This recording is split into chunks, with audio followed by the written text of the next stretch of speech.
Okay, it's up to me to start this webinar about youth and participation. Welcome all.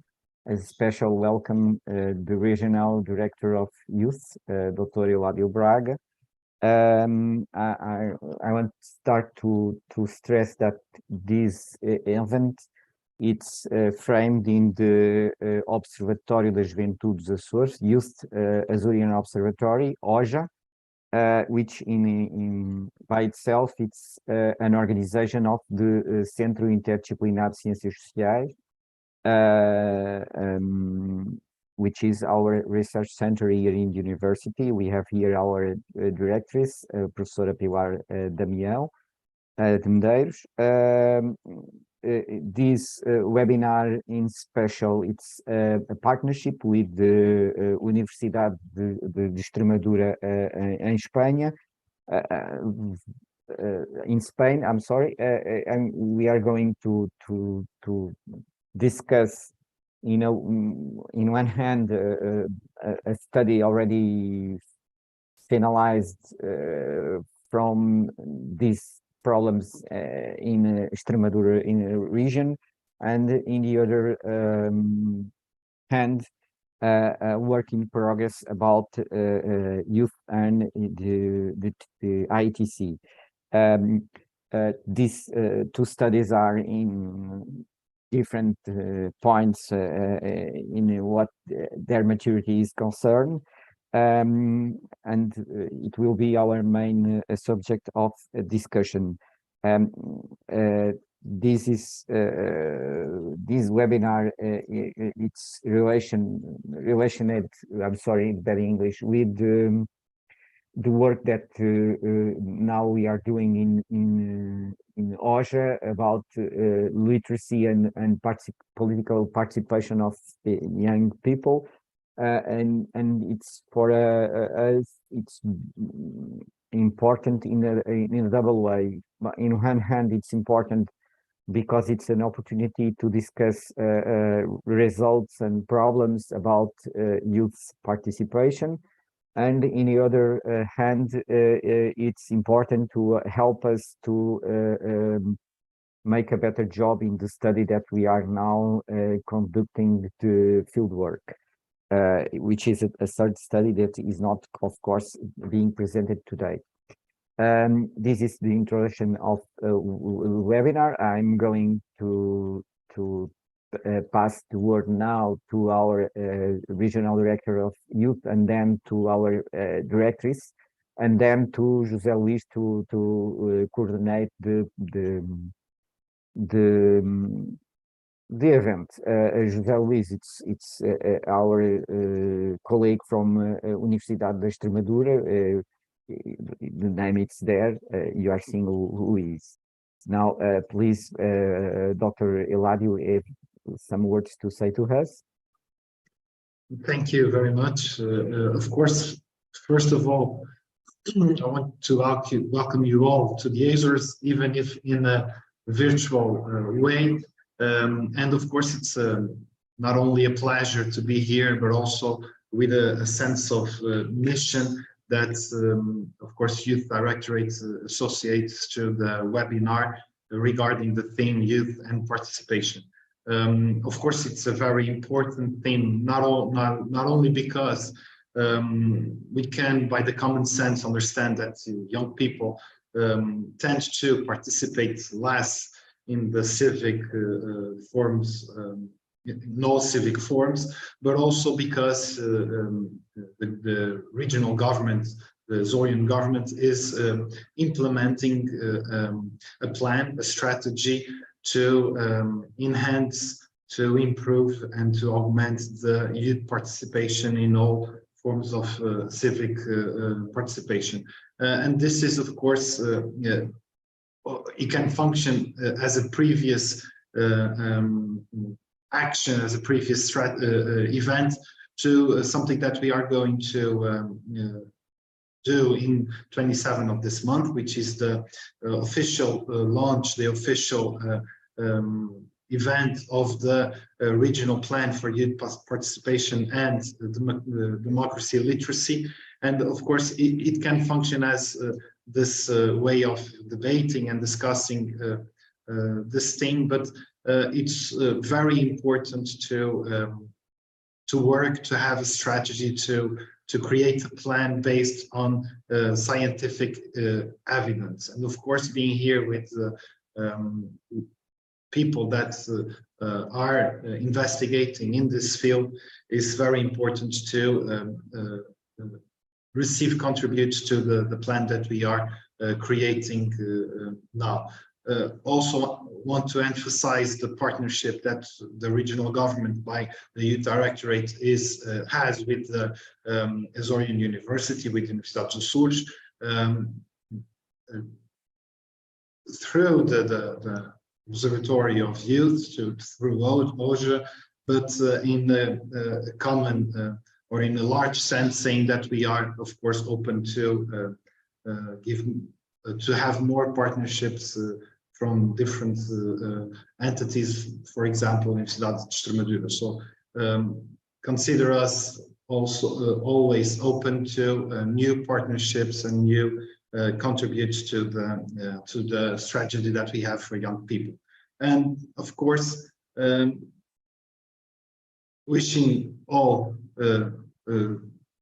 important work here. And as I said before, I'm going to pay close attention to all the debate to improve what we are doing with the plan that I said before. It will be focused on enhancing the youth participation. Thank you and good work. Thank you for your kind words, Mr. Regional Director. Now I'm going to pass the word to our directors for our research center in University of the Açores, Pilar. Hi, everyone. Good morning. Good morning, good afternoon. I'm sorry, it's in the morning. I would like to welcome you all as well to the Azores, even though in a platform and virtual way. In the name of the Interdisciplinary Center for Social Sciences, I would like to make compliments to the Regional Youth Director, Dr. Elado Braga. Thank you very much for being here. To the coordinator of the Azores Youth Observatory, Professor Fernando Diogo, to all the speakers of the session and our moderators, Luís Fernandes. Thank you everyone for being here, and thank you so much for inviting me and be part of this debate. First of all, I would like to congratulate the Azores Youth Observatory for this event, for this webinar, and to bring it to the table such an important topic that we have to be discussing very closely and have to pay very close attention. And it's just very good to hear from Dr. Elado Braga that you're going through this and you have this preoccupation from the government. And it's exactly because since we're living this great detachment from politics by youth, and young people are really detached from politics, and they have this democratic deficit in one way, but at the other way, it's quite interesting to see other ways of political participation that we are assisting, namely through the virtual sphere.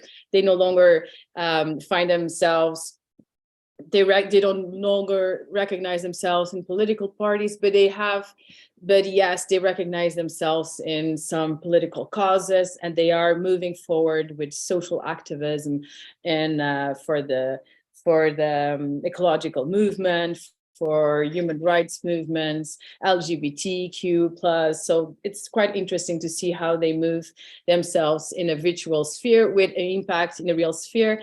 So it's obviously I'm not the specialist here today, but I'm very interested also in our liquid societies. How can we deal with all of that, and how can we create new ways to bring young people to the conversation, to the dialogue, and create some kind of a more deliberative democracy and deliberative politics, and have time and space to hear them. But they have to be part of the process. And this co-responsibilization, sometimes it's quite difficult to get them to be part of this co-responsibilization. But of course, we're going to be having such a fruitful discussion and debate. So thank you so much for being here, and thank you so much for inviting me. And it's great to have the Azores Youth Observatory to be moving forward with very important projects, and now with the coordination from Surfnavjog, that we need these outputs to really understand our specific region and how this region is touched by local movements, but also influenced by global and national movements as well. So thank you so much again for being here, for having me and being here. And I'm really looking forward for the debate. So thank you so much. Good afternoon, everyone. Thank you. And now I'm passing the word to José Luis in order to start the speakers. Go for it, José Luis. Thank you very much, and thank you all. First of all, I would like to also thank Dr. Eladio Braga for being here with us. It's such a pleasure to be here, and also to contribute to this bridge that we are constructing, that we are building between territories, between Extremadura and also Azores. As you all know, as we have been discussing a lot about it, there are both peripheric territories in Europe, so we have we exchange some characteristics together, and youth participation is one of them. So this is also makes me very happy and proud to be here and to organize this. It's kind of a milestone between the islands and the continental in the Extremadura part. Thanks, Pilar, for being here also. Thanks for all your support along these months that we have been working together. And thanks to Fernando for the organization, and thanks to the Observatory for the organization of this webinar. I'm not going to take so much time. Just I'm going to leave the floor very quick, because the important thing is to hear and to create the debate between these two realities. We're going to have 3 communications and talking about two local realities that share something in common. This deficit of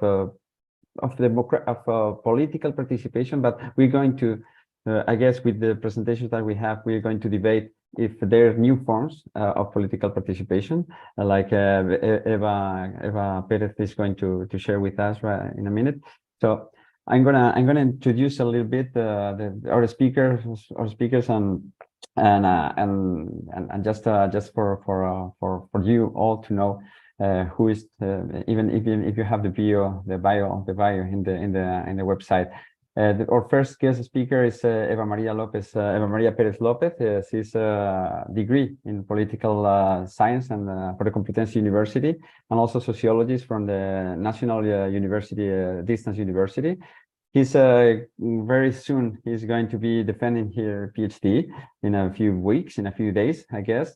She's a specialist in at the University of Complutense of Participatory Action Research and Local Management, and she's been participating a lot, and she's going to bring some results of one of different investigations, different research about youth in Extremadura.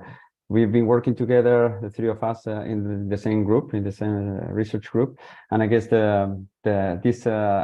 these questions or these results that she's bringing to the table are very important, because we need to know about new forms of participation. So I'm going to give the floor to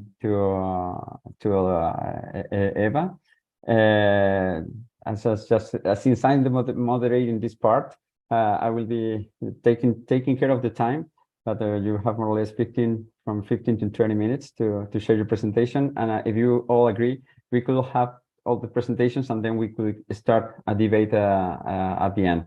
If you agree with that, we could do it like that. All right.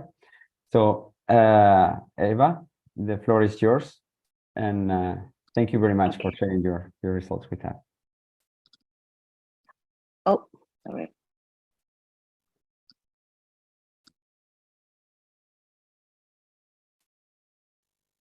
I think, sorry, one moment, please.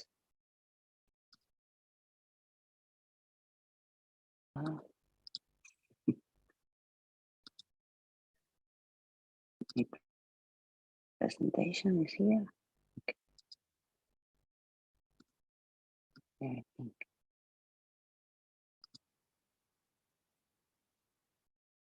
Jose Luis, it's okay? Yeah, we can see your screen. Can you see my presentation? Yeah, but you have to go to the first slide and you're in the last slide. Okay. You have to go to the first. Ah, okay. Sorry. Sí. You have to introduce a little bit. Okay. Thank you. I think I have problems with my Wi-Fi. Bueno, good afternoon tarde a todos los participantes en este webinar. First of all, I would like to thank the organizers for inviting me to participate. My presentation is entitled New Forms of Youth Political Participation. Throughout my intervention, I will address some questions related to the political participation of young people that are the subject of discussion in the academic sphere. What is political participation and engagement? What are the approaches used to analyze the political participation of young people? What are the forms of participation of young people? And how does the generational context influence sociopolitical participation? I will close with some comparative data on the political participation of Spanish and Portuguese youth. Political participation is traditionally defined as those actions undertaken by citizens with the aim of influencing governments. These actions include electoral participation, participation in campaign activities, contact with public officials, and participation in cooperative or communal activities. Political engagement has been conceptualized as politically oriented activities that seek to have a direct impact on political issues, systems, and structures. But engagement will also include a psychological dimension that doesn't necessarily involve taking concrete action toward politics. In this case, following political issues through different media will demonstrate political engagement. The sociopolitical participation of young people has been analyzed from two opposing approaches.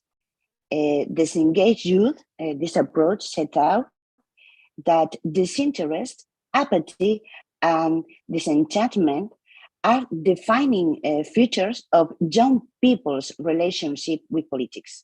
Although this attitude is affecting all age groups, it is young people who are apparently the most distanced from politics, at least in its institutional dimension.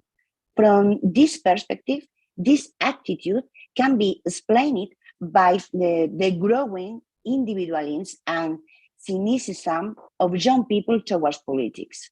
Social media has further exacerbated this pessimistic approach by depicting young people as self-absorbed, superficial, distracted, or selfish to engage in collective citizenship actions. Engaged youth is another approach. This approach argues that young people's interpretation of politics and ways of participating in it are different from those traditionally held. In this view, young people are renewing politics and the political environment as they expand their repertoire of actions through the possibilities offered by the internet and social media.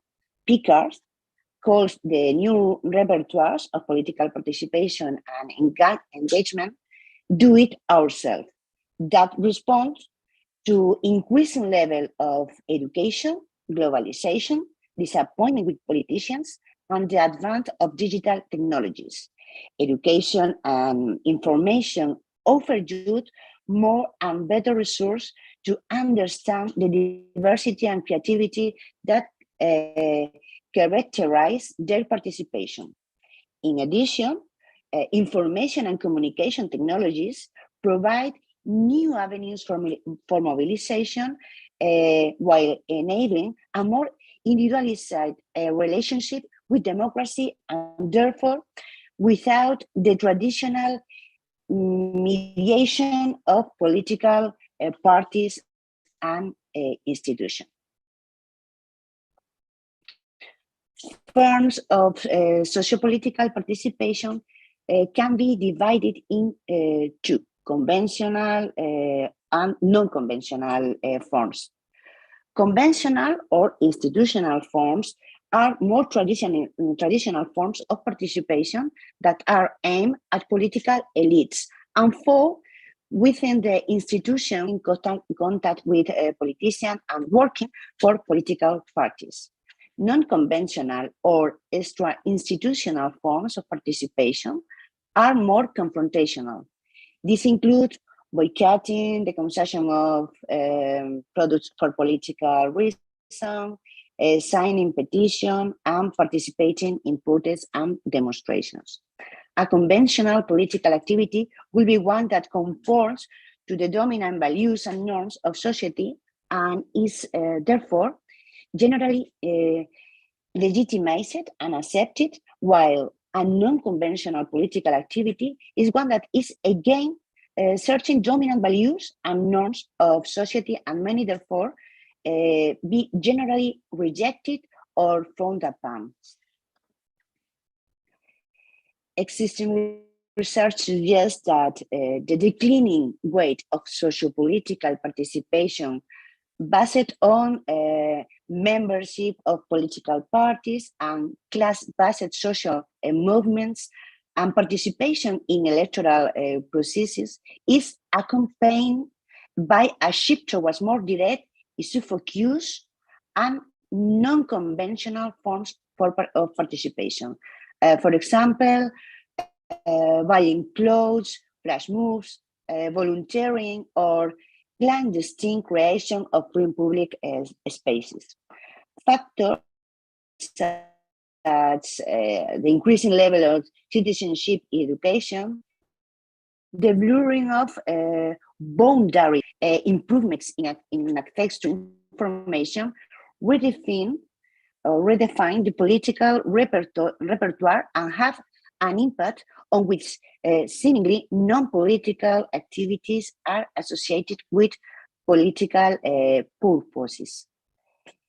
Here we can see images that correspond to conventional forms of participation: youth member of political parties, voting or signing online petition.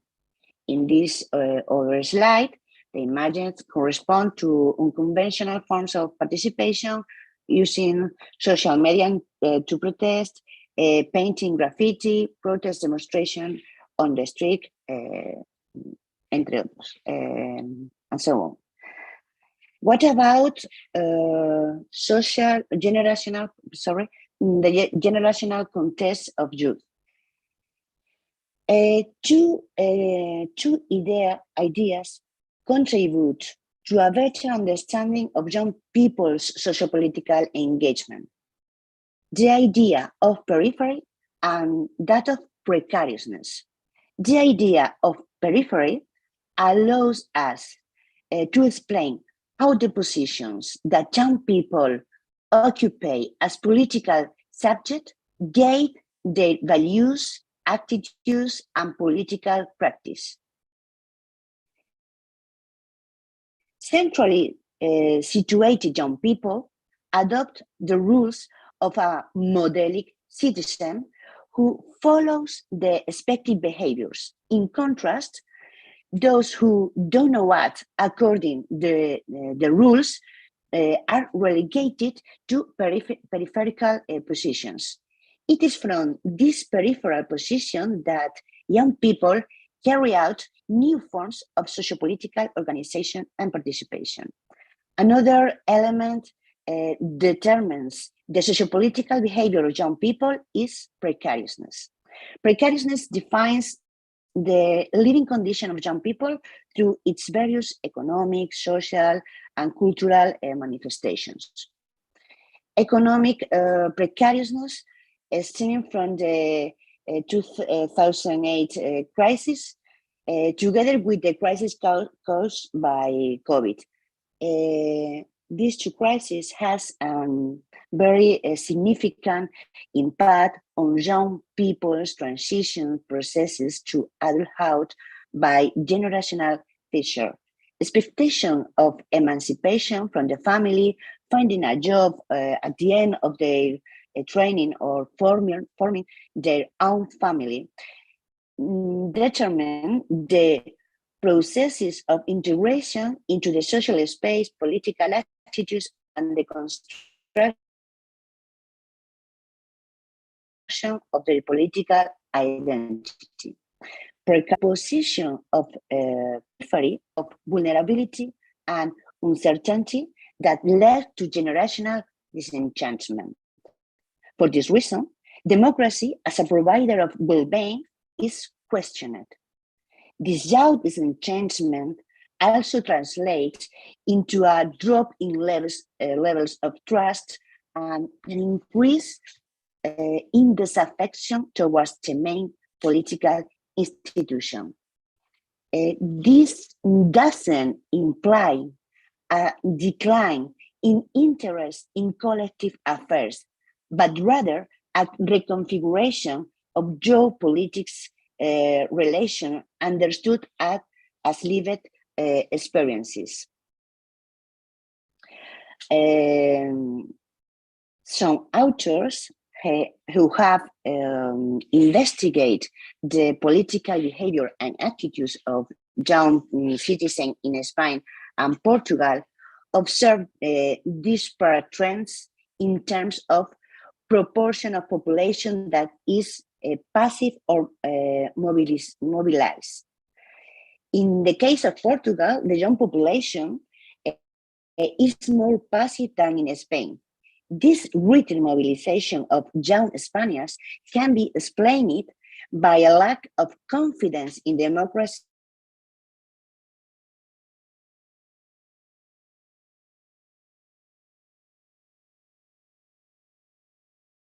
Hello? It seems that Eva is having a problem. Everybody here can hear me?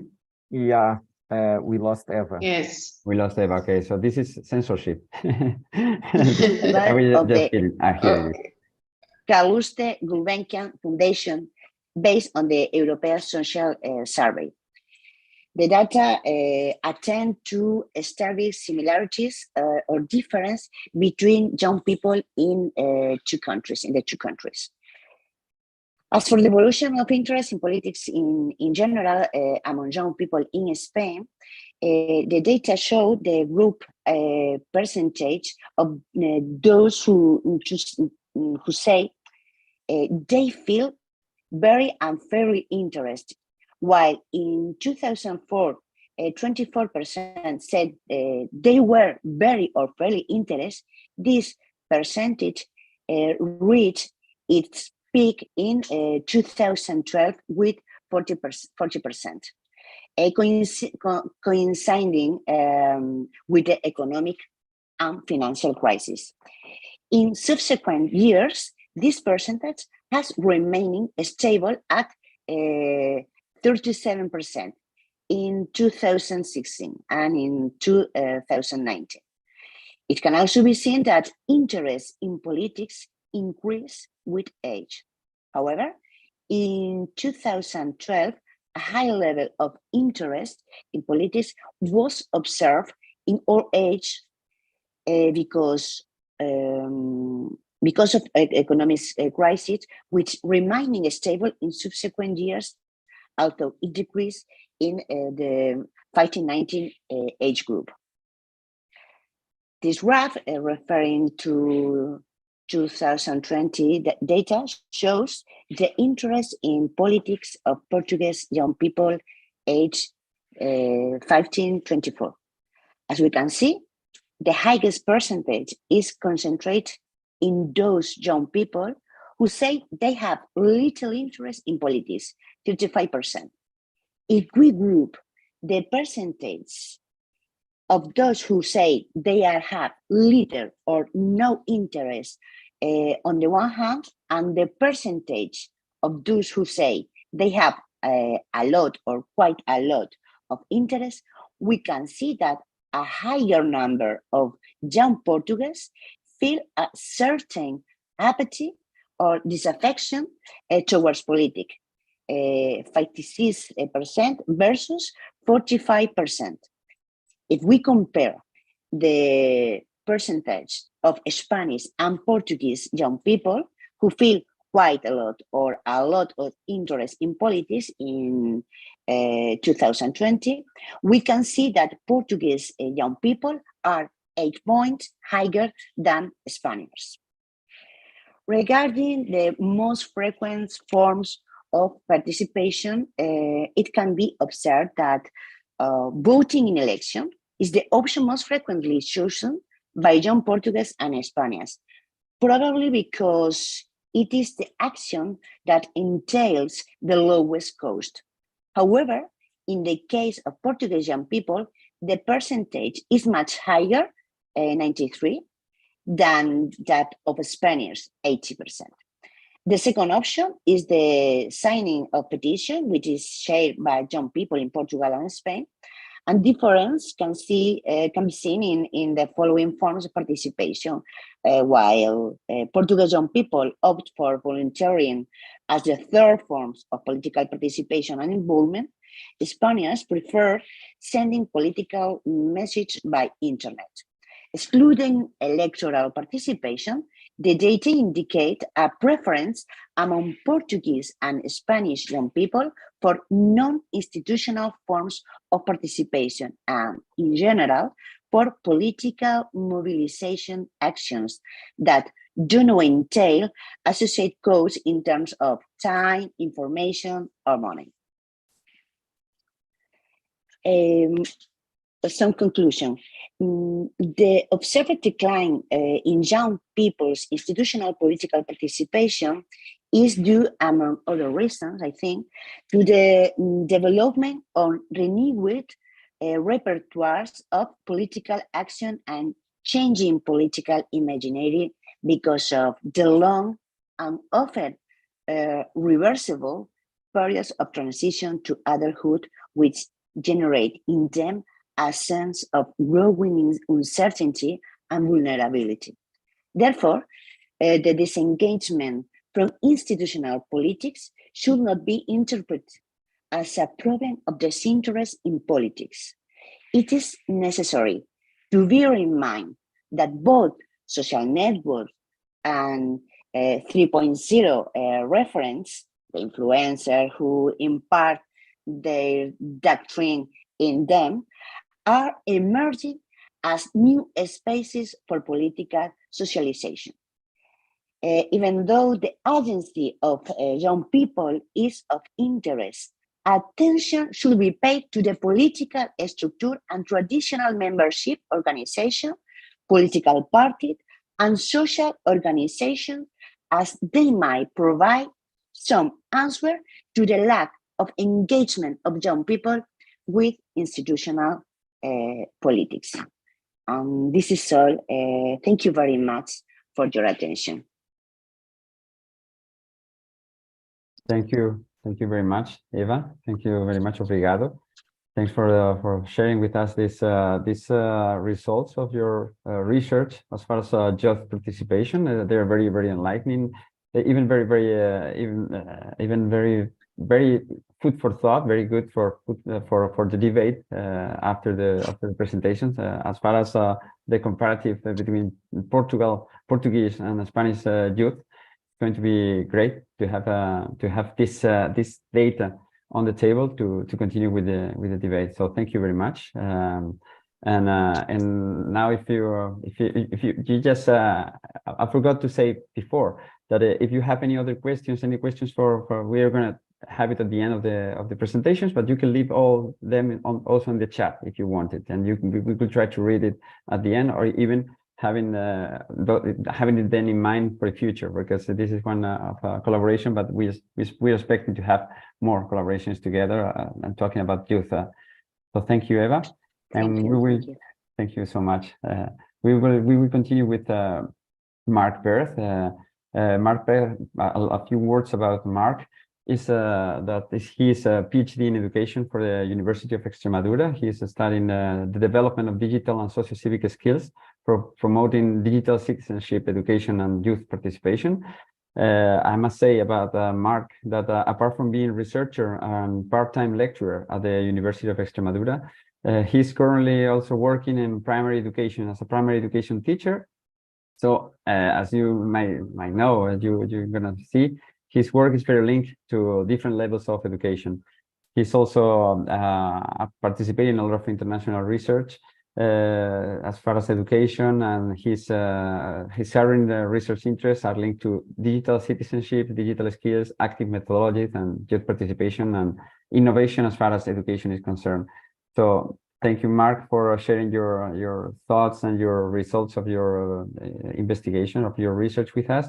And the floor is yours. You have from 15 to 20 minutes also to share your presentation with us. Thank you, Mark. Thank you, Jose Luis. Congratulations, everyone, for your presentation. I'm sure we'll have a discussion later. And thank you to the organizers as well for this opportunity to share research and points of view as well on youth participation from different areas. Eva has pointed out a more sociological point of view, and mine, as Jose Luis has said, will be more destined towards educational process. Okay. So the information that I bring today for our webinar is a section of my PhD. I've decided to extract some interesting information that's maybe useful for the debate later. This was done with my PhD supervisors, Prudencia Gutierrez Esteban and Sixto Cubo Delgado, who are from the University of Extremadura also. And it was based around the research lines of our research group, Edu Transformate.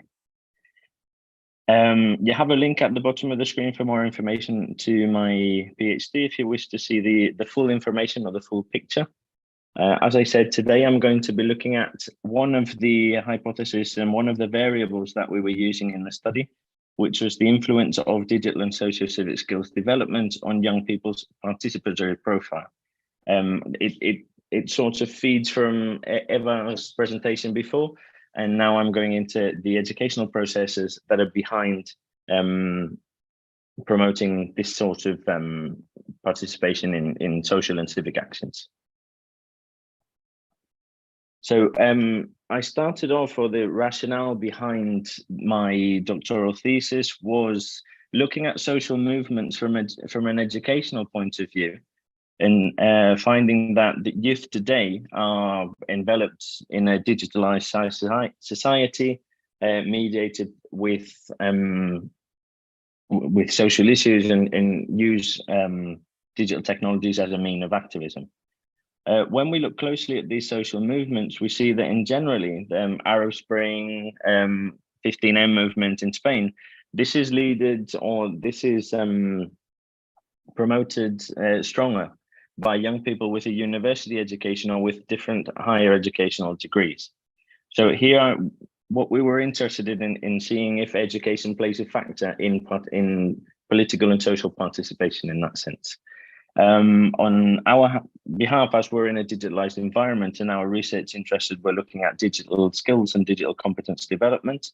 We integrated that into one to see how both influence social movements, etc. So with this, our research question evolves, or for the means of the presentation for today, The research question that we were hoping to answer was, how are young people developing or using skill sets, specifically digital and social civics, and using technology to enable citizenship actions, from getting educated to formal political participation, as Eva has pointed out in her presentation.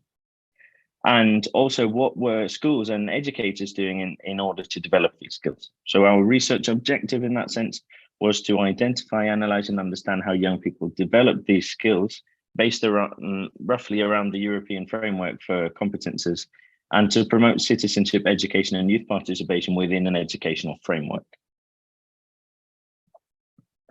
So just to give you a summary of the literature regarding digital skills, we're looking at the critical, safe, and creative use of technology. And when we talk about skills, we're also talking about the creation and development of new knowledge and information, and how to handle that information correctly. And we're also looking at the ethical and responsible behaviors and attitudes online.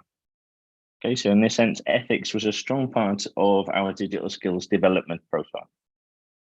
On the other hand, in regards to social civic skills, we're looking at the interpersonal and intrapersonal skills needed to interact with other people, and the development of commitments for, in regards to social issues that involve the community in all different levels. Finally, we looked at the literature regarding citizenship and participatory agency in regarding to forms of political participation, or forms of participating within communities.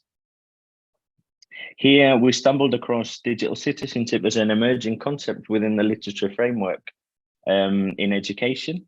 First of all, we have Ribble in 2015, who describes digital citizenship as a code of conduct, or certain rules and norms that we have to follow on the internet or when using digital technologies. Since then, we've seen through the work of Lauricela and her colleagues in 2021 that this concept of digital citizenship is transforming into a way of using technologies for empowerment and for participation. So using how to, we leave behind the set of rules that needs to be followed when using technologies, to using technologies as a way to influence and to gain agency within a social cause or political cause. As a means of a working definition, we're using the work of Richardson and Milovidov in 2019, who established that digital citizenship is the ability to engage competently and positively with digital technologies, as well as participating on different levels actively and responsibly in communities, in different working areas such as political, social, cultural, etc. And we were sort of drawn, or we highlighted the final sentence of this definition, is that they define digital citizenship as a lifelong learning setting, or as an educational process involving all types of educational contexts for the defense of human rights and dignity in that sense, or for relating social justice values.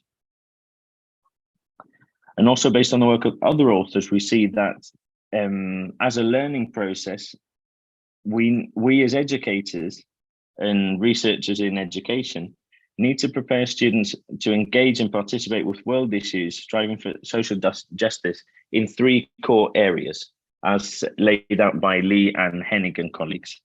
First of all, we need to look at the democratic and participatory knowledge and behaviors that students have, or young people have, when starting or getting involved with any actions. Second of all, we need to look at the social and communication skills and critical thinking abilities that these students have when looking at a world issue. And finally, we need to look at digital literacy as a core aspect for developing digital actions. As Eva pointed out in her presentation, there's a tendency in new forms of participation towards digitalizing or using technology for this. So obviously here, there's a critical element, which is digital literacy, and using that amplified area, which is the digital environment, in order to navigate the other 2 core pillars successfully. So in regards to the work that we did, we used a mixed methods parallel design to explore this phenomenon, where we used a exploratory study or descriptive study, and as part of the quantitative instruments, and then we use focus groups with young people during the qualitative study as well. Then we converge the results. What I bring you today is related to the development of social and digital skills for political profiles, for participation profiles, sorry.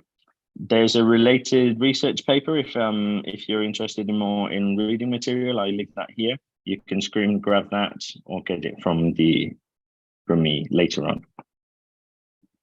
So just looking at the instruments that we developed for this study, we found that digital skills is related to 5 main areas, which is the management and use of information and data, communication skills, the creation of digital content, security and information, which is roughly following the DigComp model. And we also found in the first study of my thesis that ethics and digital responsibility was a key factor for young people, which wasn't included directly within the DigComp model. So we included this one into our instrument as well.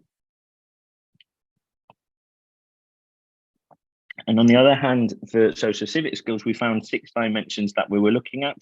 One was social and political behaviors and attitudes, digital empathy, engagement in social digital environments, critical thinking, democratic attitudes, and pro-social behaviors.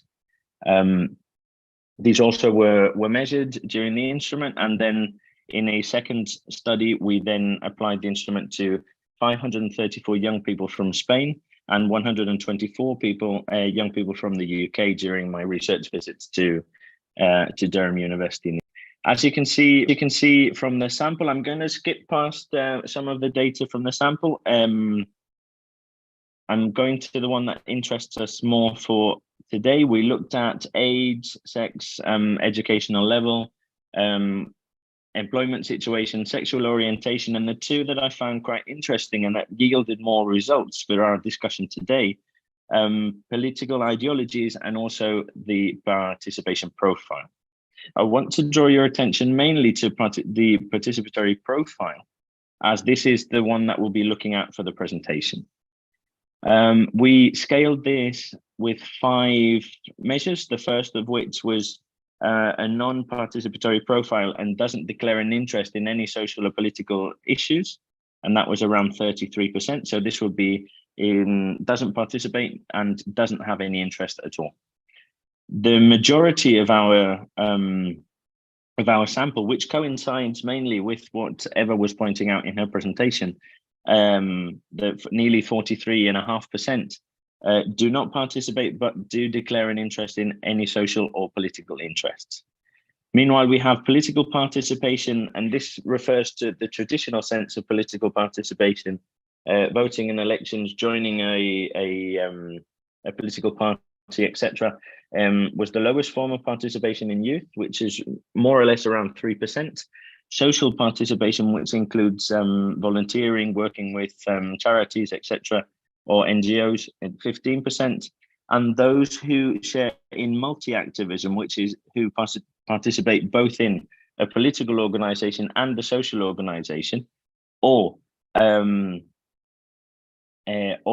does actions within a political framework, such as representation, like youth councils or the platform for infancy, etc., would be classified in this group as well. So this one would tend to be a multi-activism status for young people. And what we found from that during our research, I'm going to skip past the statistical jargon today for the presentation, and I'm going to point out that in 2 of our dimensions, in management and use of information and communication skills, we found that those who participated in multi-activism, that means in social and political participation or organizations, had significantly higher levels than the rest of participants in this. And we found also that all of the participants who did actively participate in a different organization, social, political, or both, had higher levels, significantly higher levels than those who didn't participate.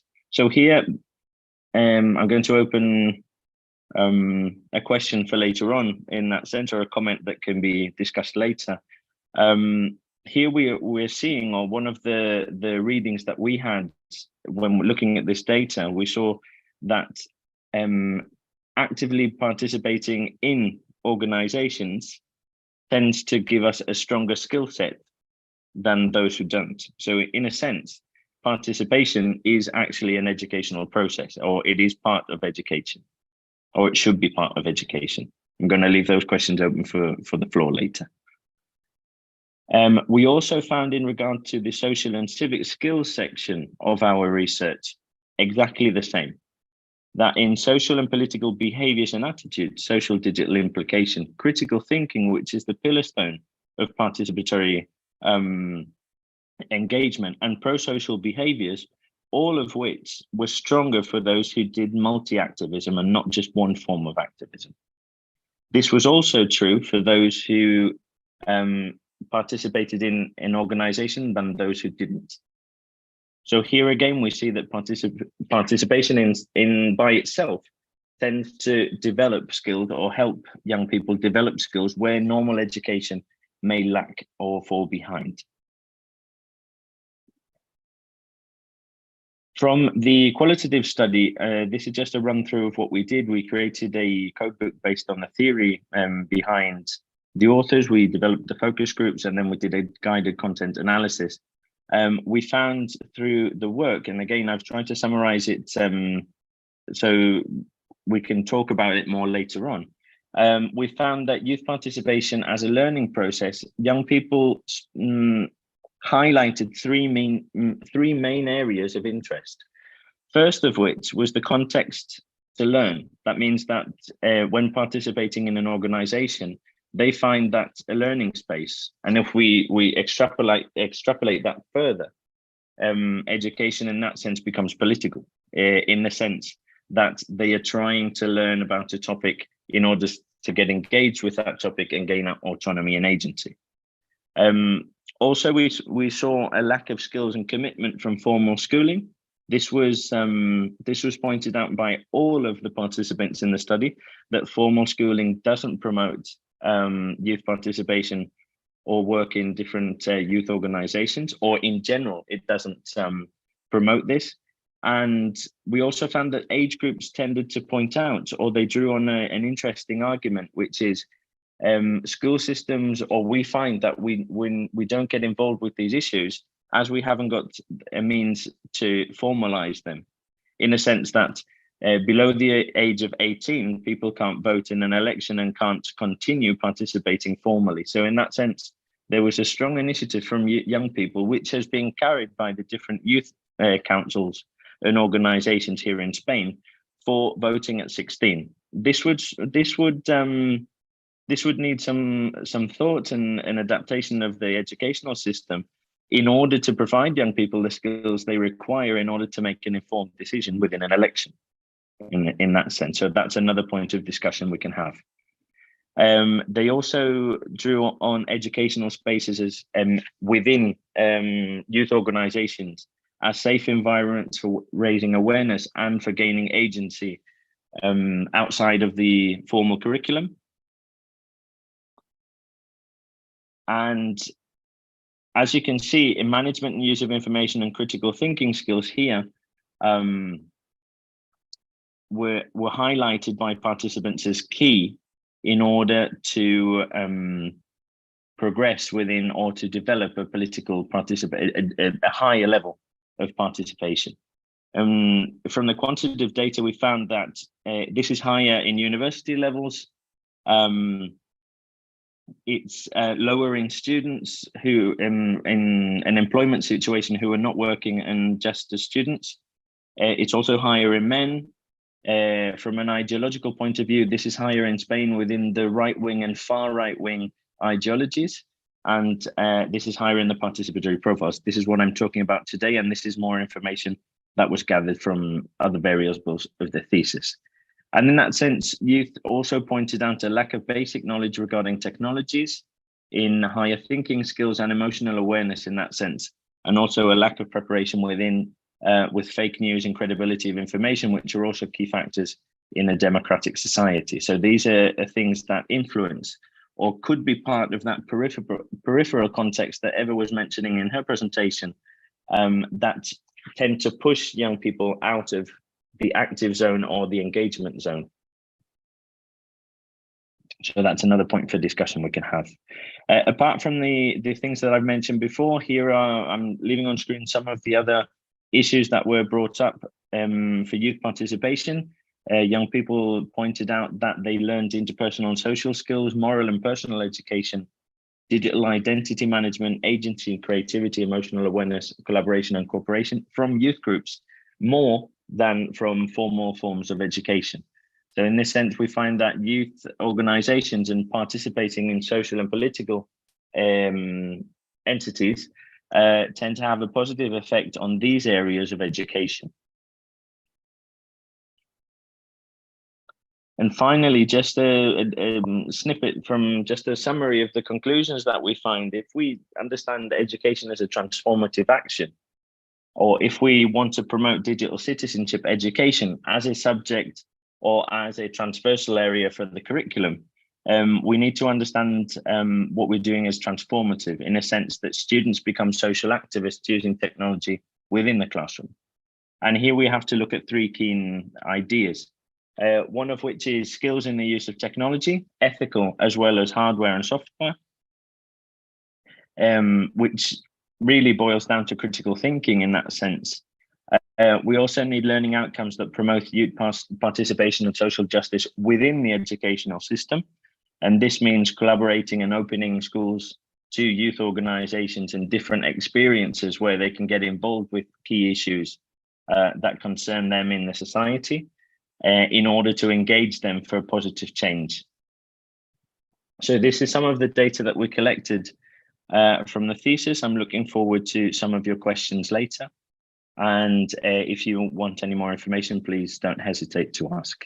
Also, Luis, I think I've been inside the time limits. You'll let me know if I've gone over. British punctuality, my dear Mark.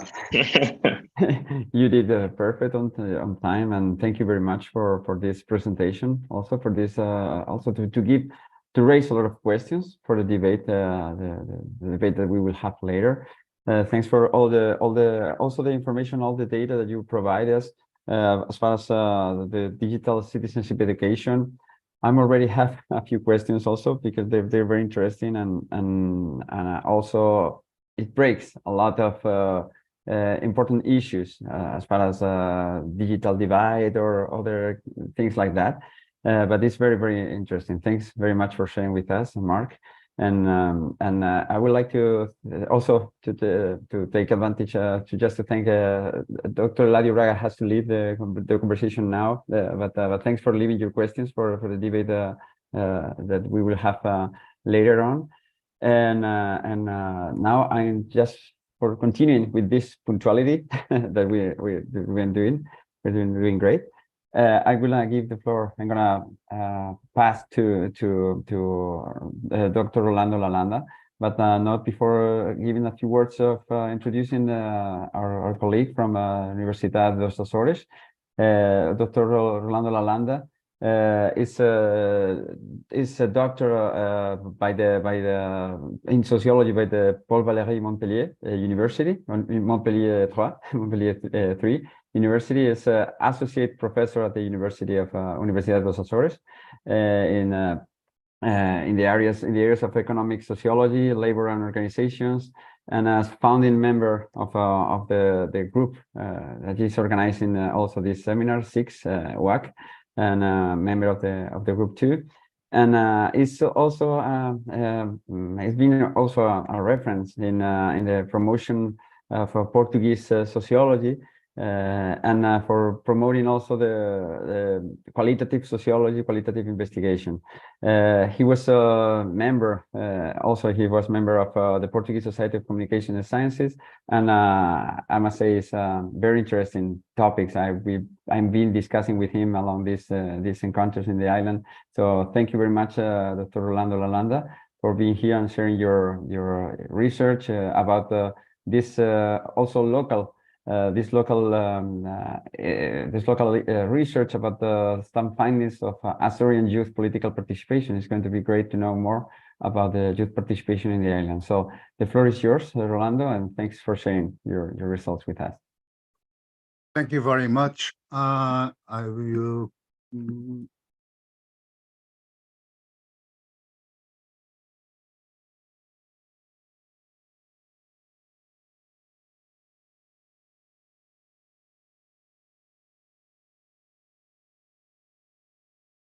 Good afternoon, everybody. Thank you for inviting me to this webinar. And I would stress that this is an exploratory study. It's not quite mature that the investigation that I heard before. I'm going to take some 5 points.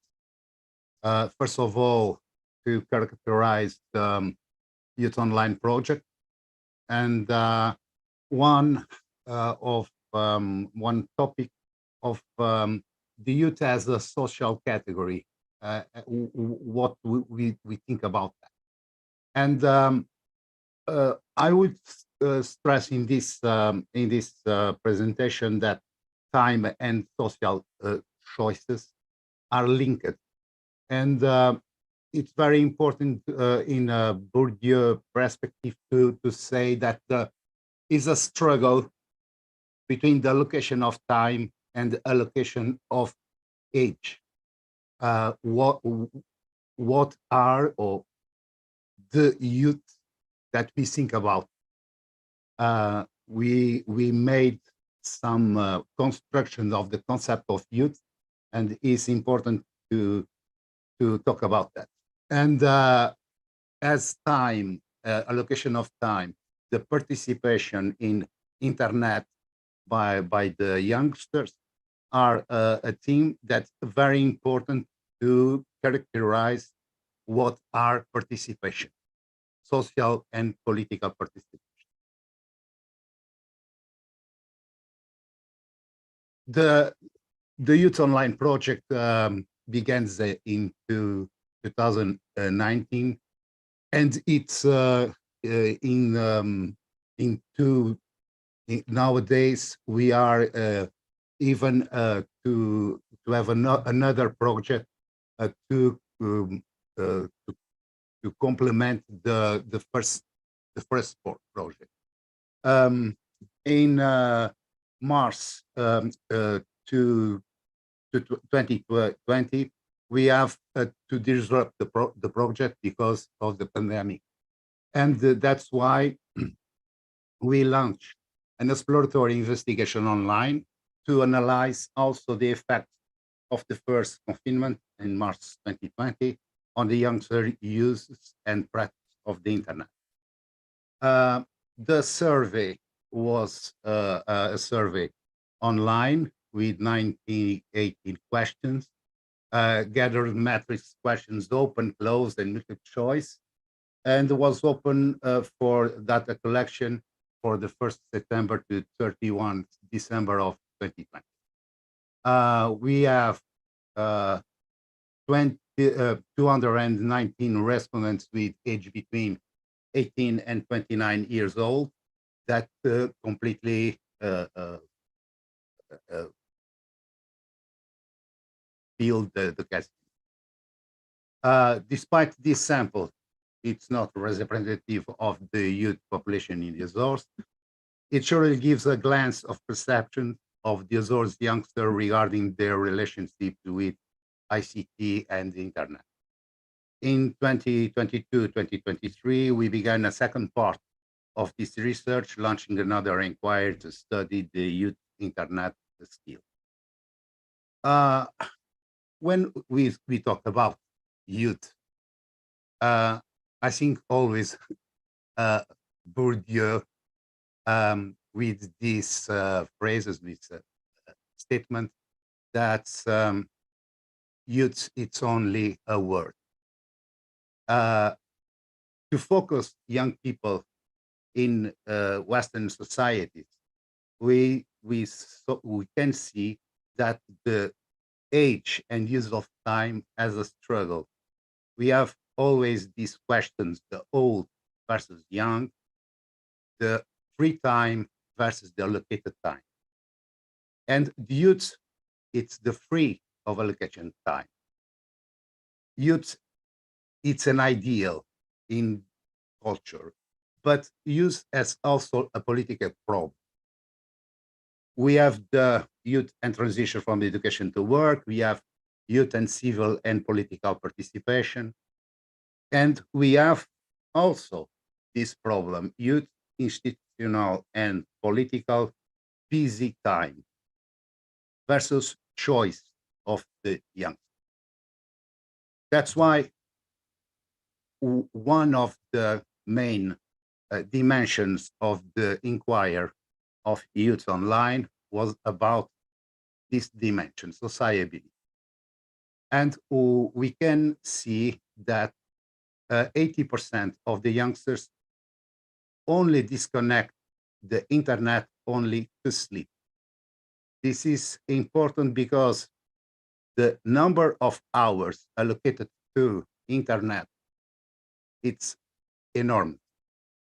And they have the conscience that internet, this participation in an internet, interferes in a great extent to the quality time spent with family and friends and in the face-to-face interactions as well.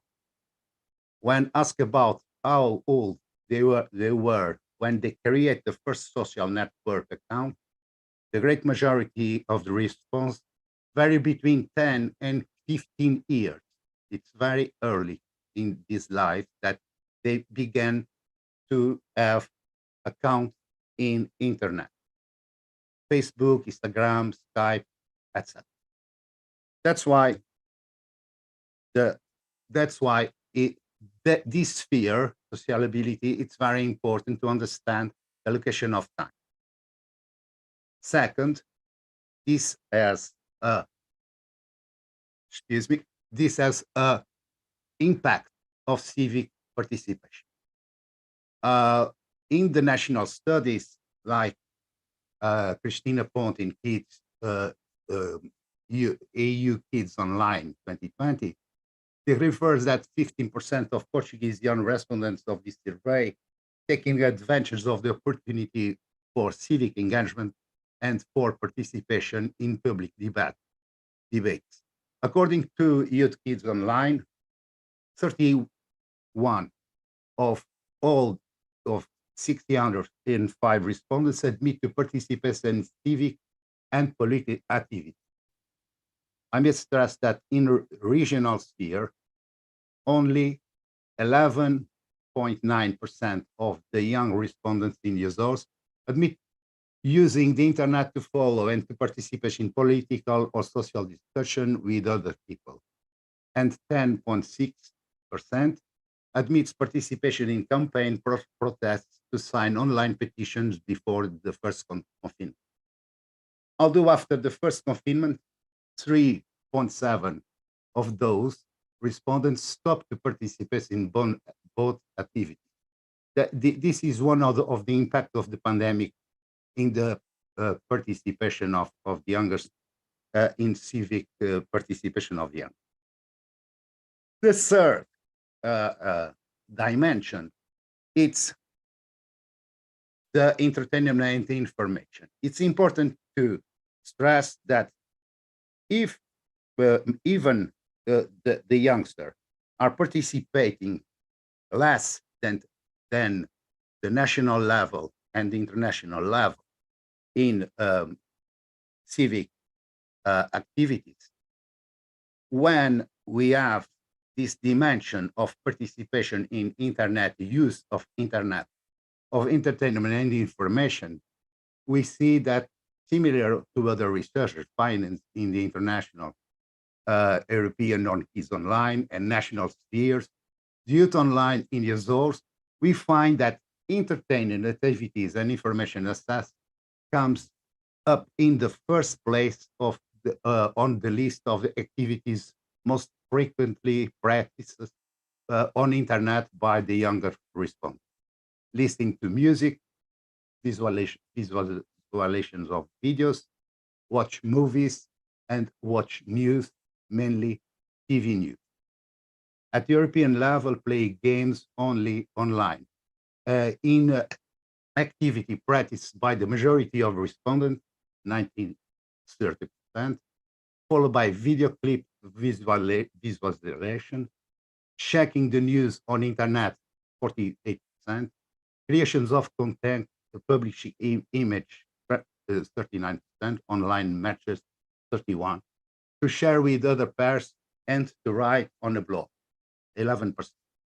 At the national level, listening to music and visualizations of videos are activities practiced by about 80% of Portuguese younger respondents. At regional level, in the Azores, 80.7% of 290 respondents listen music on the internet, followed by videos, visualizations by 66.2% of the respondents, and online games by 32% of the youngster inquiring this.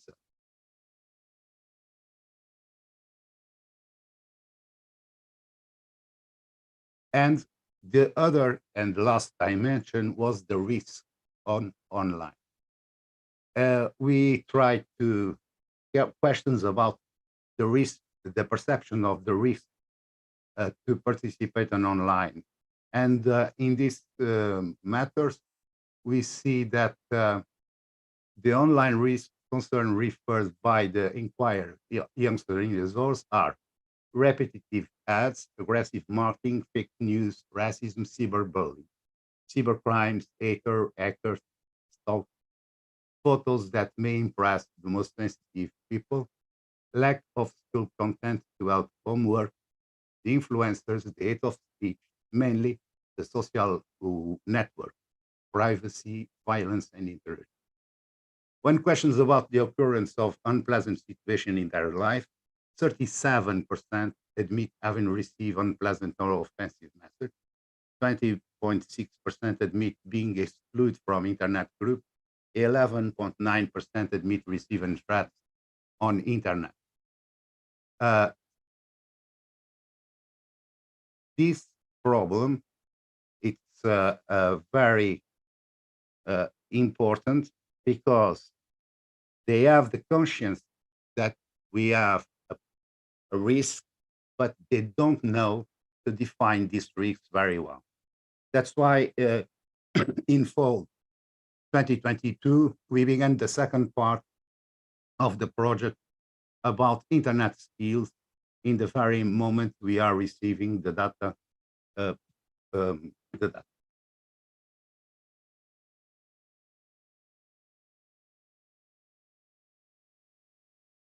Because we have this scenario, lack of civic participation, we have a high level of entertainment in the internet. And we have this question about the choice of time by youngsters and the willing of people, of organizations to modeling the choice time of the youngsters,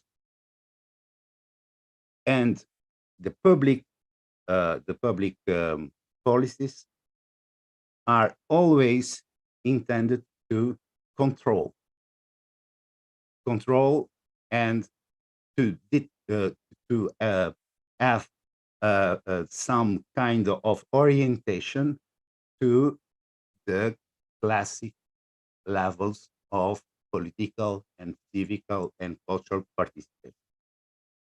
The regional government announces that they are going to change the strategy of political for youth, and they announce that they are going to have another kind of regard about this reality.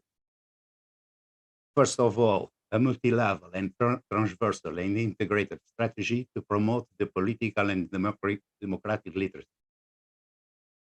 This is for the debate, using the participation of the youngster in the internet, and this to promote more skills of participation, more civic and culture citizenship. This is one of the main objectives of this new approach. To promote greater levels of participation in different participatory platforms are important, because we have here the problem that are stressed before with other intervenants in this webinar, with the classic and non-classic forms of participation. And in this policy, we intend to constitute itself as a media education instrument in order to train the youth community in effective and safe use of the media resource. This is that dimension of the risks in internet. That's why I conclude to respect the time. In this moment, I have 15 minutes for the despite the high percentage of school dropouts in the Azores, by the highest of Portugal, 23.2 in 2021, despite 85% of unemployment rate amongst the youngsters of the Azores, despite the services are the main sector of the economy activity in the region, despite the Azores to be holding the highest rate of poverty risk in the country, the Azores have the highest proportion of households with internet connectivity in Portugal, 19.8%. But to have access to the internet does not mean to have access to the best way or the best of what internet can bring. The quality of the internet access can be determined whether the youngsters take the benefit from online world experience or simply get the minimum of. Subsequently, depending on the context of the youngster are living, the internet can be an instrument to create opportunities in learning, training, schools, business, creativity, socialization, entertainment, information, and among all other possibilities, it can be used as a vehicle for public participation. The results of Youth Online, this project, its exploratory study, indicates over 50% of youngster use of the internet to access information to help them in the school homework, 42% to use to attend online classes. This is a reflex of the pandemic. However, a low percentage of young people tend to attend online training courses. The internet is not attractive to learn. From those who did this in the last 12 months in the study, 92% attend the course how to be safe, the questions of safety in the internet, and 6.4 attend how to be informed online about politics.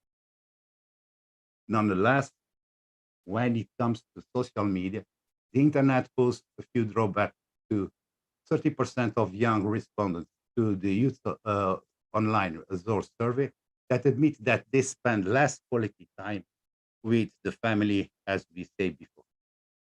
In terms of civic participation, overall, the youth show low levels of political engagement, a little bit all over the world.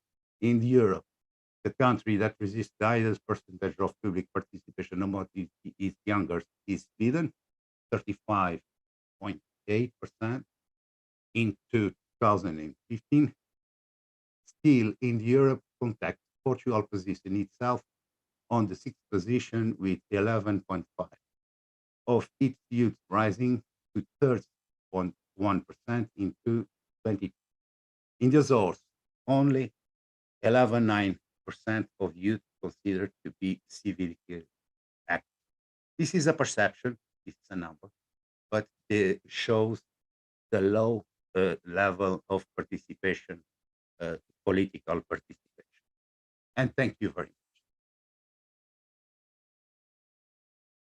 Thank you very much, Rolando. Obrigado, merci, for your intervention and for bringing some enlightenment, also a lot of interesting data about the Azorian reality, as far as because even for us that we are not living in a daily basis on the island. This island are very for us very rich to know to have all this data. I think that you're giving hints to try to compare this data of the island of the Azores data with the Extremadura ones in order to try to also to compare with a similar reference.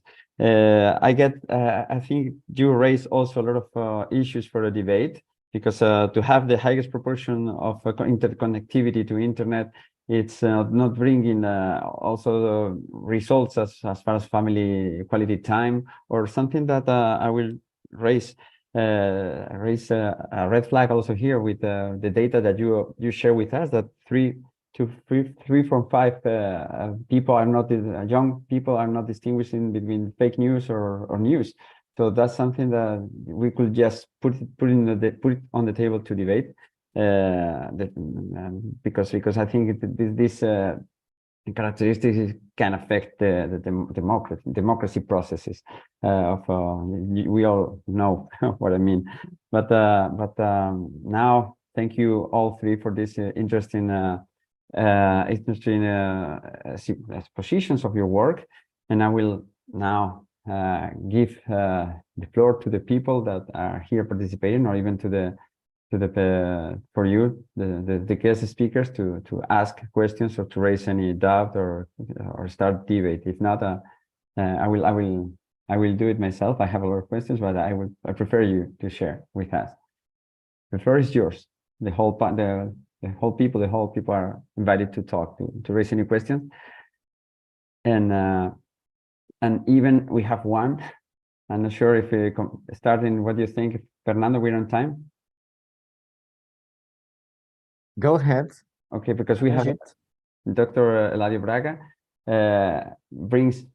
left some interesting comments on the chat for you all, and I think it's nice to start the debate with these questions.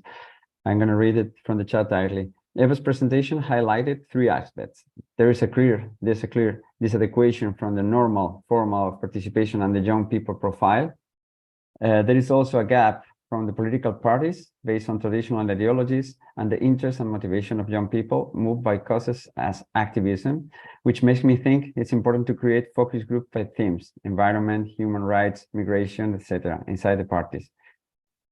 It's a comment, it's an interesting comment, and I think, I don't know, Eva, if you would like to comment anything about this, the comment that Eladio left here, and before we continue. I would like to make some comments about this question, but Jose Luis or Mark, I will ask to translate my answer into English, please. Okay. Because I have to explain with more details my answer. I think my pronunciation and my English is not need to translate. Okay. All right, and as we could help with the translation if you all agree, or even I don't know, Fernando, but okay. We are also participating, but we will do it in English, even if we are here on the connected all from Iberian Peninsula and Azores, but we will do it in English. Yes. Okay, thank you so much. Well, first of all, en primer lugar, me gustaría decir que el problema de la participación política de la juventud en la política convencional tiene dos caras o dos buenas noticias con respecto a esto. La primera sería que con la edad se produce un incremento de la participación convencional en la juventud. Es decir, según la literatura que habla del ciclo de vida o de las cuestiones generacionales, las personas jóvenes aumentan su participación o su implicación en la política convencional con la edad. La mala noticia, la cara B de esta cuestión, sería que uno de los aspectos más visibles del descenso de la participación institucional es también un descenso en la confianza en las instituciones políticas. Hace poco, en una conferencia en la que hablaba sobre la calidad de la democracia en América Latina, daba algunos datos sobre cómo, de manera generalizada, ha descendido la participación institucional de toda la población con edad para votar de América Latina. Pero era especialmente dramático en el caso de los jóvenes. ¿De qué modo puede afectar esto por ejemplo, a la democracia, a la calidad de la democracia? Pues en que los jóvenes dejan de confiar en las instituciones que representan o que actúan como canales de los intereses de la ciudadanía. Y cuando cae la confianza en las instituciones, se buscan otras respuestas. Y estas respuestas no suelen venir de la mano de planteamientos democráticos. Y creo que tanto el profesor Lalanda como Marc, en sus intervenciones han hablado de esta cuestión, más o menos directamente. Hay un problema de incremento de la polarización política. Esto es un problema que afecta a Portugal, a España y en general a Europa. Hay un incremento de la polarización política y hay un incremento del populismo. Y me da igual, populismo de derechas, populismo de izquierdas. Y estas son dos cuestiones que están afectando o atentando contra el núcleo de la democracia. ¿Por qué en el caso de los jóvenes es especialmente preocupante, sobre todo en los de menos edad? Porque si se encuentran eso que se denomina en ciencia política años impresionables, o bien porque hayan tenido o hayan sufrido eventos impactantes, traumáticos, como puede ser una crisis financiera, una crisis económica o una crisis sanitaria, las experiencias que tengan con la política van a conformar en buena medida su forma de entender la política y de relacionarse con la política.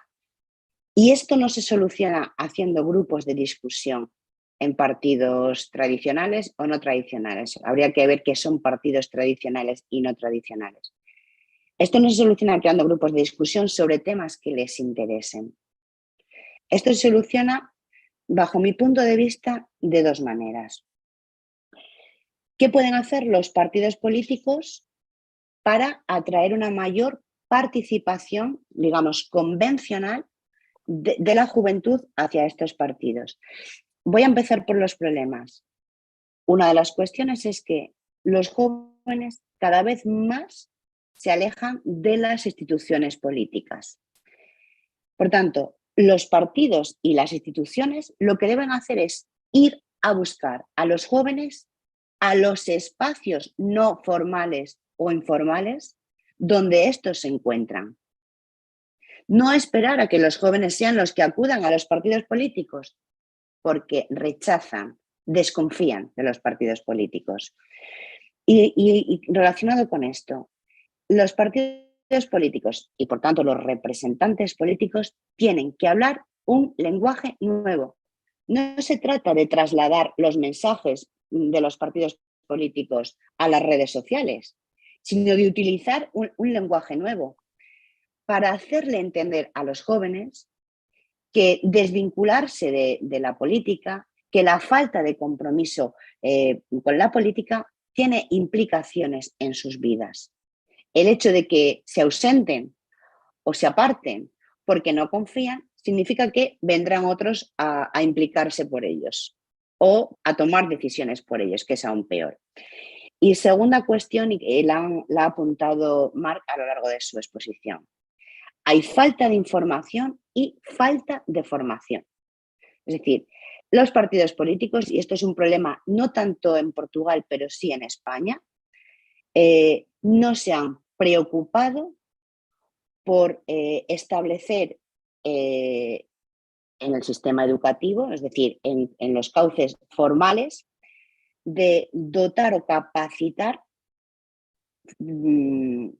a las personas jóvenes desde la más tierna infancia sobre cómo funciona el sistema político y cómo funciona la democracia.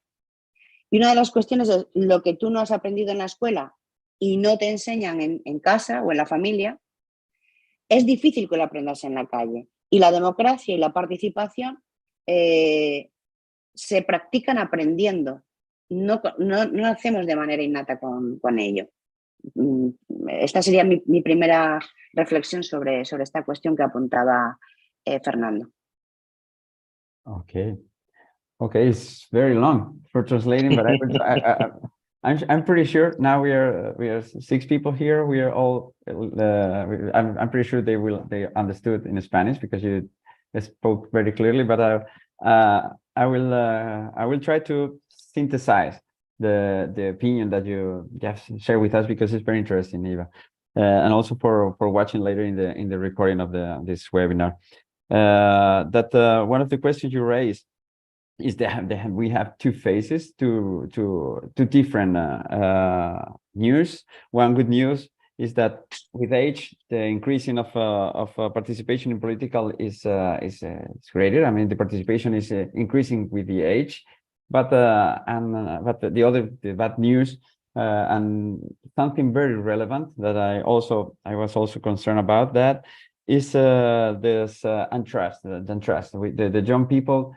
There's that not trust. There's a lack of confidence on the political parties and the traditional political parties also, and this is also bringing this lack of quality into democratic processes because it's creating a kind of polarizations as far as populism, or as far as also this kind of radical positions as far of politics.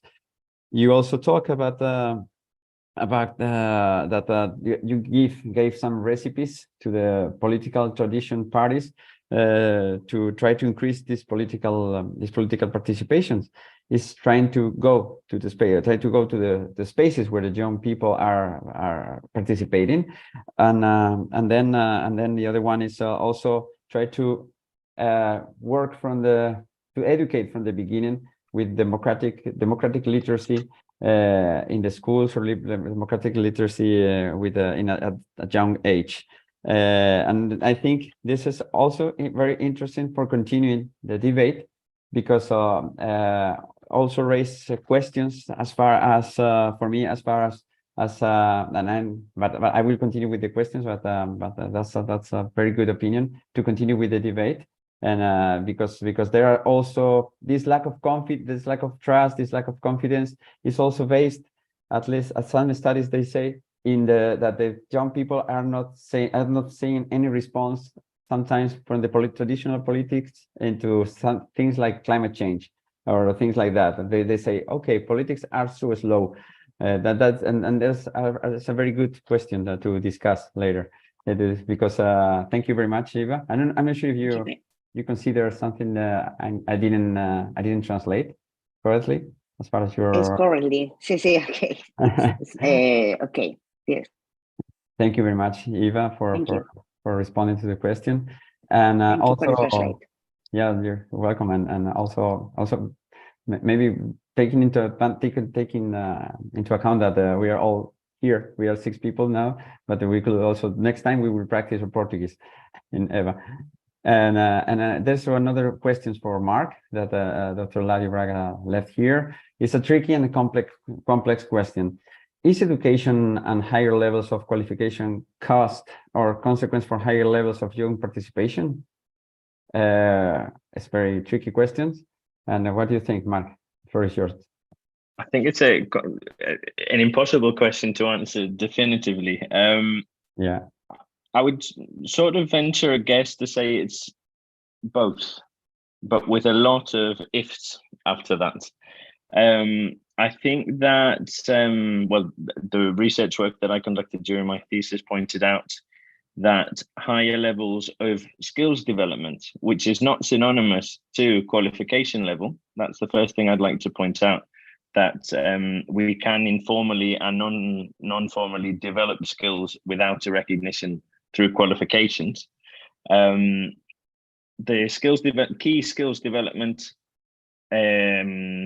promotes youth participation, such as critical thinking, interpersonal skills, information management, in order to learn, in order to take part. Because the first step of participating is actually learning in that sense, as Lee points out in his work in 2020. So in that sense, I believe that it is a cause, but I also think it's a consequence, because youth participation spaces can also be understood from an educational point of view as a promoter of these skills and other skills in a safe environment that has been chosen by the individual. In this sense, going back to Eva's intervention in Spanish now, I think a key point that I would add to the translation of her answer is giving young people the space in order to talk about their issues. Eva mentioned about how traditional political parties sort of use the information in order to go back and develop or I think that youth organizations in that sense are not as interested in using the information for other things, but developing a strong network of individuals in order to promote the cause in general. So I think that's an important issue. In the research that we did in the study, we found that college students were more prone to social or political organization affiliation, but they were also the highest group who didn't participate. So here we see that maybe formal education by the end of college, when you're starting to look at your examinations to get into university or looking at different work situations for young people, those are different causes that have a consequence on youth participation. We have to look at the social barriers and the gaps that people face in order to be able to participate. During the last 15 years, I've been a volunteer with various organizations and involved in political movements representing youth. But I've been able to do that because I've had a stable job, an education that permits me to be part and also assume leadership roles within the organization and start to develop. So in that sense, I think it's both a cause and a consequence, but a main factor for participation is the context. And in that context, as Eva was pointing out with the peripheral view or placemaking for young people, we have to try and find a system or try and flexibilize the system in order to promote young people to do this without having to sacrifice studies, work, economical situations, or time with family. So I think there's a lot to do on the side of politics and education, but I think that's a very necessary conversation if we want to strengthen and safeguard democracies, because we have an additional need now, which is fake news and disinformation campaigns, which are debilitating and erosioning political institutions and democratic institutions. And we need to start from education to look at this in order to promote participation and trust, which is what Eva was pointing to before. Exactly. Very interesting response, Mark. It was a tricky question. It was something that is not variable even in this webinar. It's something very tricky, but you also raised a very important, you both, Eva, and you three, raised a very important red flag in this in your presentations that this, and also Professor Rolando Lalanda raised the need of fighting this disinformation, this fake news, because this need of literacy, of democratic literacy, And I was I was having a question regarding to this Professor Lalanda, because you pointed out about how create a strategy or something to try to face this problem of fake news for education, and for the Azorean example, the Azorean community, the Azorean population. And how can you it's a question for you three. How can we do it? How can we do it? How can we make these young people face this fake news, face this disinformation? How can we do it from the beginning? How can you imagine these strategies? I mean, Rolando, if you want to start, how to imagine this, because you raised this flag, and that's very interesting. First of all, we have the access of internet and the time. I focused that because the day have 24 hours. We need to rest, and the exposure of the young people to internet and to the contents of internet are very high. That's why fake news have an impact, because they participate in all kinds of forums. But one thing, they chose to have entertainment in the internet. They have no skills in treating the information, in processing the information. I don't like the word. That's why education, it's one level of intervention. It's not the only one.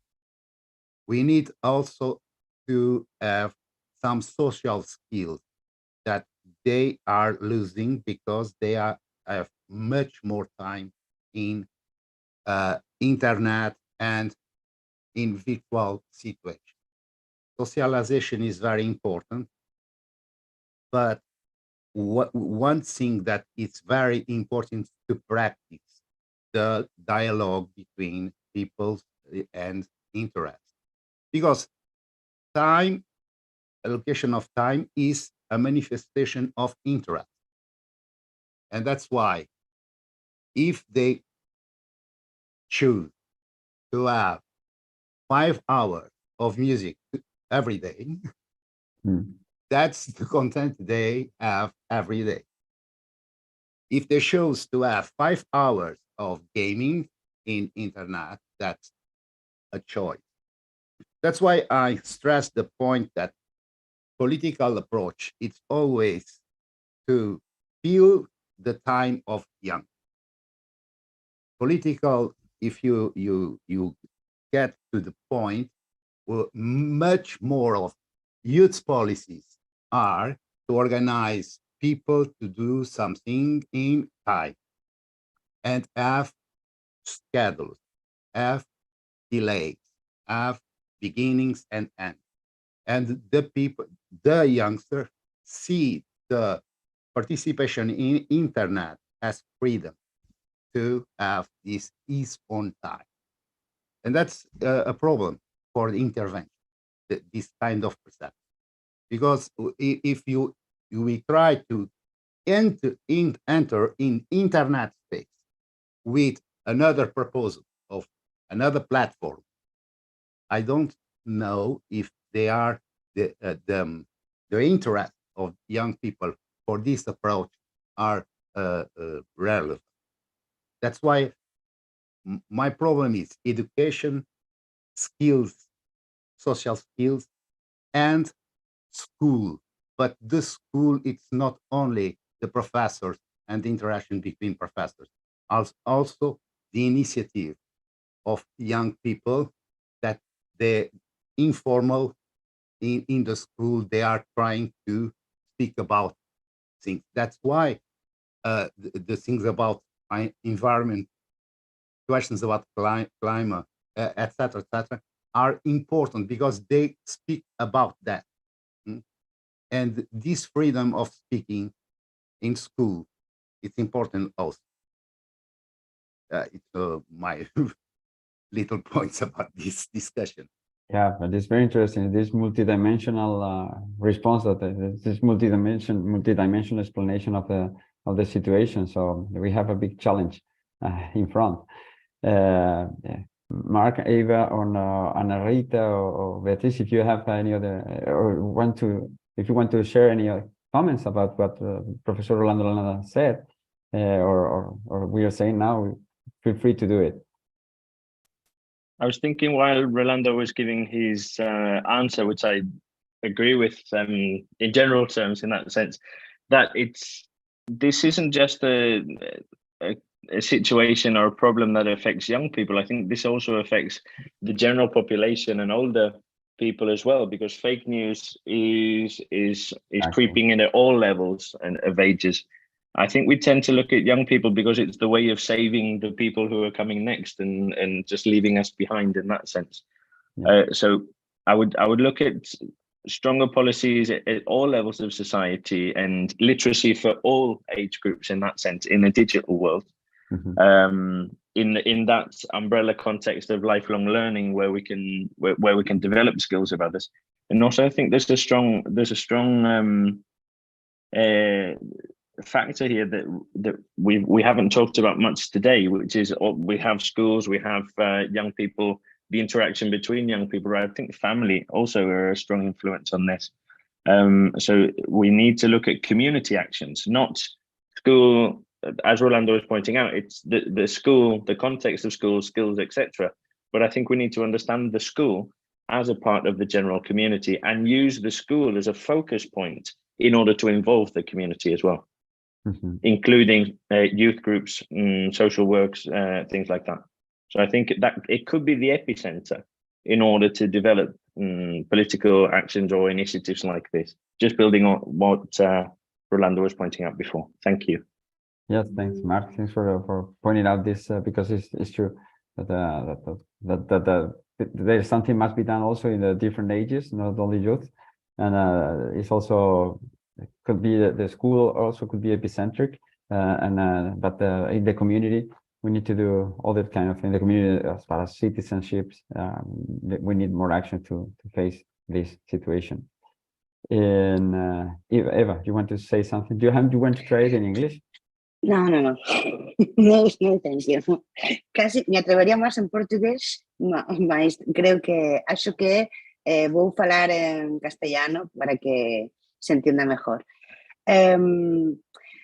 Como se está poniendo el foco en la educación, y a mí me parece que es donde tenemos que ponerlo, aunque obviamente la población en general tiene que adquirir competencias sociocívicas, toda la población, volviendo otra vez a ese núcleo irradiador que es la escuela como elemento de formación transversal y comunitaria, convendría también reflexionar acerca de el compromiso sociopolítico del profesorado para educar en ciudadanía a los alumnos o a los estudiantes en todos los niveles educativos.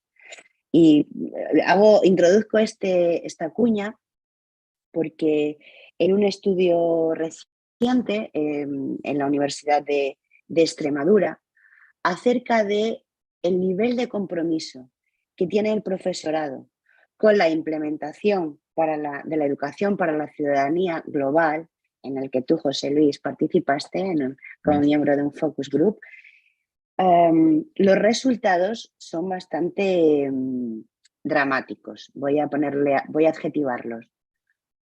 Porque el nivel de compromiso sociopolítico del profesorado se revela como uno de los factores más importantes que impiden la implementación de contenidos relacionados con la ciudadanía global. Hay otras investigaciones que hablan del temor del profesorado a ser tildado como antipatriota por tratar temas que afectan a la ciudadanía global.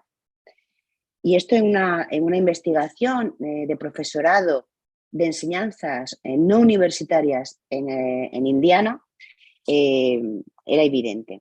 Pero por otra parte, el profesorado no quiere tratar, hay un rechazo por parte del profesorado a tratar aspectos que pueden generar conflicto en el aula. Aspectos sociopolíticos, fundamentalmente políticos. Es decir, hay una invitación a hablar de temas que pueden conllevar ideología, por temor a que los alumnos puedan acusarlos de tratar de manipular o tratar de persuadirles acerca de votar un determinado partido o de tener una determinada ideología y demás. Y este aspecto también me parece muy relevante porque tiene que ver con, claro, cómo estamos socializando políticamente a los jóvenes. Si los espacios de socialización son los amigos, la familia, la escuela y los medios de comunicación están ejerciendo un papel, bueno, en mi opinión, que deja mucho que desear. Las redes sociales están actuando como canales en los que hay una cierta endogamia a la hora de informarse, de tener acceso a la información política. La familia va a depender del interés o del mayor o menor acercamiento, y si la escuela también hace dejación de funciones, el único foco de socialización política están siendo las redes sociales. Y ahí podríamos abrir otro enorme debate acerca de qué consecuencias está teniendo esto en la conformación de la ciudadanía, o sea, de formarse como ciudadanos las personas jóvenes. It's very, I'm pretty sure that Rolando also understood the response in Spanish, and also Rita Beatriz, but I'm going to make I'm gonna make a, just because this is being recorded also, and to offer for offering the rest of the city, the global citizenships.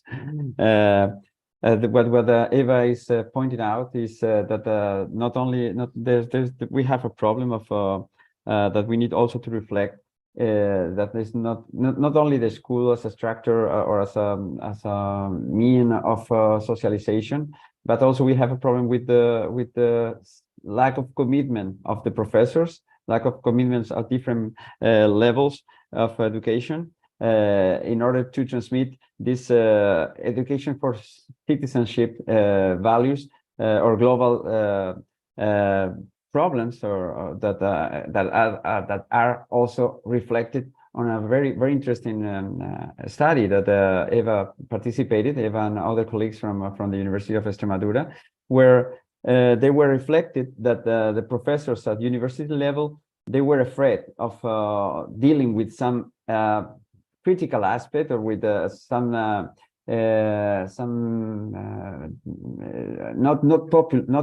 popular aspect or kind of on ideological issues. I think ideological issues. They were afraid of being labeled as ideology.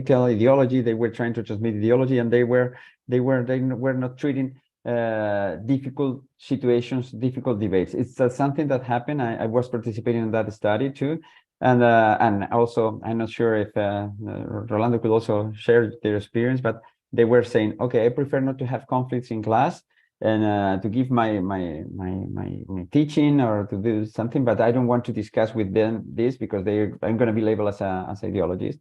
And this is something that also, as far as what Eva was pointed out, we're losing the debate. We are even we have to be as a professor, we have to be open to debate this difficult subjects in the classroom, but we're avoiding it because of the problems that also this brings. So also as a professor, also as an academical institution, we have a responsibility on this political issue, or this lack of confidence, or this lack of also we're losing the debate in the classroom, even at the university. I have also some interesting debates with the students saying, you are the only professors in some faculties, you are the only professor who allow us to speak. We want to express our opinion, we want to talk about these matters, but you are only providing with knowledge about this subject, but we are not debating. Only with you we can debate. So I think this is a problem. Also to create critical citizens and political citizens, and we also have a role on it. What is, Mark? You were going to say something. No, it was just that I was like everyone said today. I think this all reduces down to not letting critical thinking die in education. I think we need to listen to opinions that we don't like in order to open our minds and to explore different opinions, and then reasonably, democratically, and respectfully contrast ideas with facts, which is something that also we need to keep an eye on as educators in that sense. And I think all of the policies, educational or non-educational, need to progress in this line. That's I promise not to talk anymore because I think we're over the time now. Yeah, but this is a very good. That's a very good reflection for finishing also with this challenge that we have as a citizens or as a professors, as a researchers. Also opens the debate to the open debates like this to young people or to share all this. And we tried. We invited some young organizations to be here. But this is a starting point with this collaboration between both universities, both Observatory of Young People, even from the Extremadura Youth Council. I think there's a lot of challenges ahead, and we need to face them together. We need to face all of us, young people, adult people, professors, citizens in general. So there's because from this webinar has been raised a lot of questions to continue debating in the future. I think if Rolando agrees to also, we could just in the very next years, in the very next month, we should keep on discussing these situations about youth in both in Azores, also in Extremadura, but also in the Peninsula Iberica itself, and the rest. Also, I would like to, because I'm not sure, we are over the time right now. I'm not sure if you have any other comment that you would like to share now, or if we leave it here with this challenge for the future, and also with the challenge of keep on comparing the rate of the Portuguese participation and the Spanish one that Eva said. It would be a good question why the Portuguese young people participate more in political issues than the Spanish one. So that's a very good question for the next webinar, I guess. You can open your mics because we could just finish the webinar right now because we are over time. And yes, and I have the reunion until 5, so in a few minutes it will close. Thank you very much. Thank you so much. Thank you all for participating in the webinar. Thank you. Thanks for Thank you. Thank you so much. That's been a pleasure. Thank you. Obrigado. Boa tarde. Bye-bye. Boa tarde, caros colegas. Boa tarde, Thank you very much.